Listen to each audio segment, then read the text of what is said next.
Tal e como adiantábamos onte, o Club de Remo Náutico Ribeira contará o próximo ano cunhas instalacións adecuadas para o seu traballo, deixando así atrás varios anos de penuria.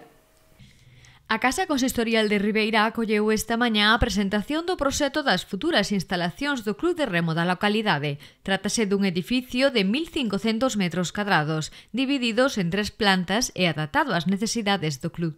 O proxecto, redactado por Osil Arquitectura, reúne requisitos planteados polo equipo de goberno e tamén as demandas do club. Será un proxecto versátil e fermoso que permitirá futuras ampliacións. Almacenaje. Espacio de almacenaje para embarcacións. Eles querían ter un espacio libre, amplio, diáfano, no que pode poñer o maior número de embarcacións. Despois, ter unhas instalacións o máis saneadas posibles, porque basicamente partíamos dunha situación un pouco complicada.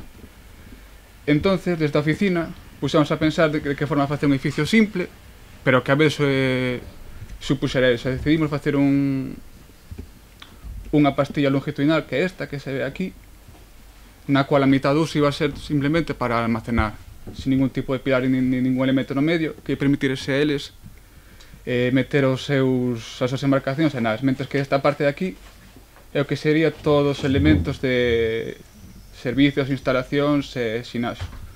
O edificio consta de 3 niveles, porque unha das partes que eles nos pediron aquí querían ter non querían só ter un club de remo, querían ter unha instalación, un servicio un pouco máis transversal. Quero dicir que, simplificando, desde que collen os nenos que salen do colexio hasta que salen, poder facer a parte de recollelos, entrenamento e ter unhas aulas multiusos que serviran para poder dar servicio, para poder facer os deberes, cas particulares, ou mesmo que os pais, mentres esperan aí, poden facer algún tipo de actividade.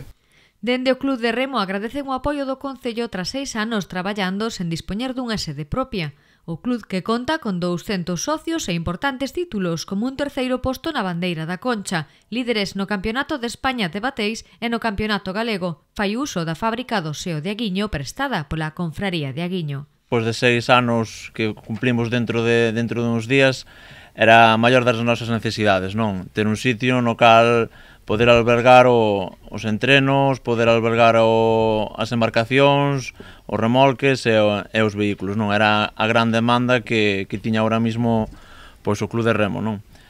Logo, tamén ser capaz de concentrar todo no mesmo lugar, e máis nun lugar como Aguiño, que é tranquilo, ao mesmo tempo para o tráfico de vehículos e de xente, pois para nós tamén a comodidade, non? O único que podemos salientar de cara adverso é o tempo, pero bueno, despois de 2 anos ali en Aguiño xa estamos un pouquiño curados de espanto, non? E nada, desde aquí, pois, darlle as gracias ao Concello, a Manuel e a Emilio tamén, que se prestaron a todas as nosas demandas e pouco máis, non?